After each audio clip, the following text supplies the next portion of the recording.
Em nosso estudo de hoje é a lição 37 do Livro da Esperança, Exercício do Bem. Mas ajuntai tesouros no céu, onde nem a traça nem a ferrugem consome, onde os ladrões não minam nem roubam. Está no Evangelho de Mateus, capítulo 6, versículo 20. Sede bons e caridosos, essa é a chave dos céus, chave que tendes em vossas mãos. Toda a eterna felicidade se contém nesse preceito, amai-vos uns aos outros. Capítulo 13, texto 12 do Evangelho segundo o Espiritismo. Comumente inventamos toda espécie de pretexto para recusar os deveres que nos constrangem ao exercício do bem. Amolentados no conforto, instalados egoisticamente em vantagens pessoais no imediatismo do mundo, não ignoramos que é preciso agir e servir na solidariedade humana, todavia derramamos desculpas a rodo, escondendo teimosia e mascarando deserção. Confessamos-nos incompetentes, alegamos cansaços, afirmamos-nos sem tempo, declaramos-nos enfermos, destacamos a necessidade de vigilância na contenção do vício, reclamamos cooperação, aqui e ali empregamos expressões cronificadas que nos justifiquem a fuga, como sejam muito difíceis, impossível, melhor esperar, vamos ver, e ponderamos vagamente quanto aos arrependimentos que nos amarguram o coração e complicam a vida à face dos sentimentos, ideias, palavras e atos infelizes a que em outras ocasiões nos precipitamos de maneira impensada. Na maioria das vezes, para o bem, exigimos o atendimento a preceitos e cálculos, enquanto que para o mal, apenas de raro em raro imaginemos consequências. Entretanto, o conhecimento do bem para que o bem se realize é de tamanha importância que o apóstolo Tiago afirma no versículo 17 do capítulo 4 de sua carta no Evangelho. Todo aquele que sabe fazer o bem e não o faz comete falta. E 19 séculos depois dele, os instrutores desencarnados que supervisionaram a obra de Allan Kardec desenvolveram um ensinamento ainda mais, explicando na questão 642 do Livro dos Espíritos: cumpre ao homem fazer o bem no limite de suas forças, porquanto responderá pelo mal que resulte de não haver praticado bem. O Espiritismo, dessa forma, definindo-se não apenas como sendo a religião da verdade e do amor, mas também da justiça e da responsabilidade, vem esclarecer-nos que responderemos não só pelo mal que houvermos feito, mas igualmente pelo mal que decorre do nosso comodismo em não praticando o bem que nos cabe fazer.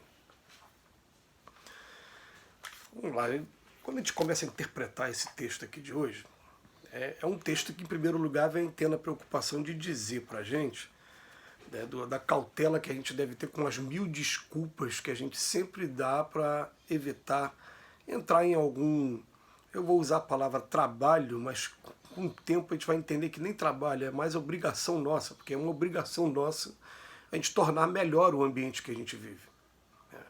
E eu me lembro, né, uma pergunta que a gente sempre usa, porque é marcante para a gente na Lei de Progresso, do Livro dos Espíritos, quando os Espíritos falam assim, né? Vocês pensam que vocês são civilização hoje só porque vocês se comem, se vestem melhor do que os seus antepassados e se alimentam, comem melhor do que os seus antepassados, por conta de suas indústrias, invenções.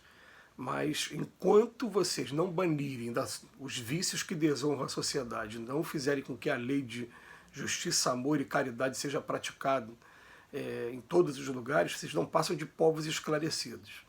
Aí eles colocam assim, ó, vocês, e jogam a responsabilidade para a gente, de maneira que cada um faça aquilo que está no limite daquilo que pode fazer também. A gente não consegue mudar o mundo, não existe isso. Algumas pessoas até conseguem influenciar muitas pessoas, mas mudar o mundo, isso vai depender de cada um. A gente tem que fazer aquilo que está ao nosso alcance, dentro do grau até onde a gente pode atingir, né? De alcance, o grau de alcance de cada um de nós. Então ele vem chamar a atenção que o que acontece com a gente. A gente fica aqui, ó, que frase que é dura pra gente. Amolentados no reconforto, tá? Ou instalados egoisticamente em vantagens pessoais.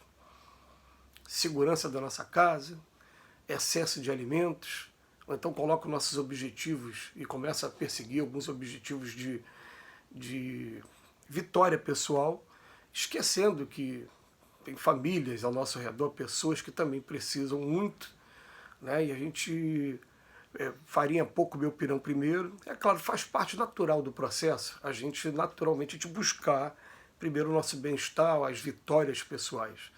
Mas chega um determinado momento que a gente fica, será que a nossa vitória pessoal não vai estar completa mesmo se a gente conseguir fazer a vitória das outras pessoas também, ajudar as outras pessoas também? A gente começa a meditar sobre isso.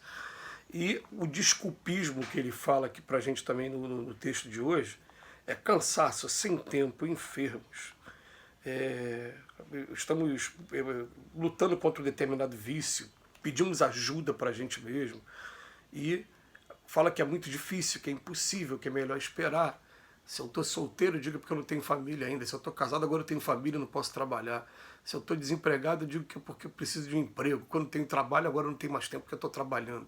E assim, de desculpas em desculpas, 1000 observações que a gente vai fazendo, a gente vai postergando a possibilidade que a gente tem de crescer, a possibilidade que a gente tem de fazer diferença na vida dos outros e sentir, através da lei de causa e efeito, o que isso traz de consequência para cada um de nós.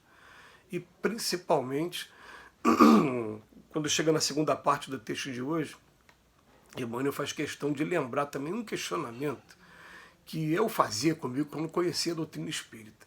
Porque eles falam para a gente assim, ó, você não fazer o bem já é um mal. Eu falo, não, peraí, eu sou uma pessoa que eu procuro não fazer o mal para ninguém, procuro fazer a minha parte. Tá, aqui no... Procuro... Vamos botar assim, como o pessoal fala na vida cotidiana, né? Pago minhas contas em dia, não devo ninguém, não faço maldade com ninguém, já é o suficiente. Tá, aí eles vêm dizendo pra gente, mas também responderás pelo mal que decorre do bem que você deixou de fazer. Aí parece um pouquinho de forçação de barra pra gente, né? Tipo, até parar para interpretar isso. Mas o que ele está querendo dizer com isso? Tá, se eu não colaborei em nada com a sociedade que eu vivo, e eu ainda pertenço a ela, vai ser nada. O que vai acontecer? Eu vou continuar vivendo em uma sociedade que vai depender ainda dos meus serviços. Ou a gente acha que a gente vai sair daqui, Deus vai tirar a gente daqui, vai colocar num lugar perfeito já, com tudo pronto. Se eu não fiz por onde, se eu não sei como é que se constrói o bem, eu não sei. Claro que não.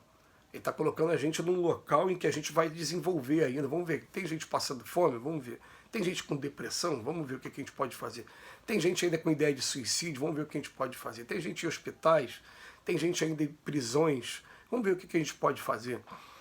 Vamos fazer aquilo que estiver ao nosso alcance. A gente faz um videozinho como esse, por exemplo, e costuma ter um alcance muito pequeno em relação, né, a algumas pessoas que a gente conhece, mas já é aquilo que é o ideal. Né? O Leon Denis, quando escrevia os livros dele, ele falava assim, se eu conseguir alcançar uma pessoa e fizer a diferença na vida de uma pessoa, já é o suficiente. É o que vale pra gente. Ah, mas eu não sei, eu tenho dificuldade de falar em público e também não sei escrever direito. Tá, não, a gente não está falando disso, a gente está falando de esse bem que está sendo dito aqui na lição, às vezes é coisa de boca a boca, aquela coisa de você sentar com uma pessoa que está passando por um momento difícil, deixá-la desabafar, é um sorriso, é um aperto de mão, é um abraço, você está fazendo a diferença. É a gente pensar assim no final do dia, peraí, eu fiquei o dia inteiro só me dirigindo para o meu trabalho, voltando, fazendo... Será que eu fiz a diferença na vida de alguém? Será que alguém precisou de ajuda e eu me prestei ali para ajudar? Ou será que eu que fui em busca, às vezes, né, muitas das vezes, aquela coisa do infortúnio oculto, eu que fui na direção da pessoa? A gente fica pedindo aqui a Deus, por favor, se eu pudesse ser utilizado como instrumento para ajudar em alguma coisa, né, me ajude a estar vivo, estar em sintonia para estar percebendo esses sinais que a vida nos dão.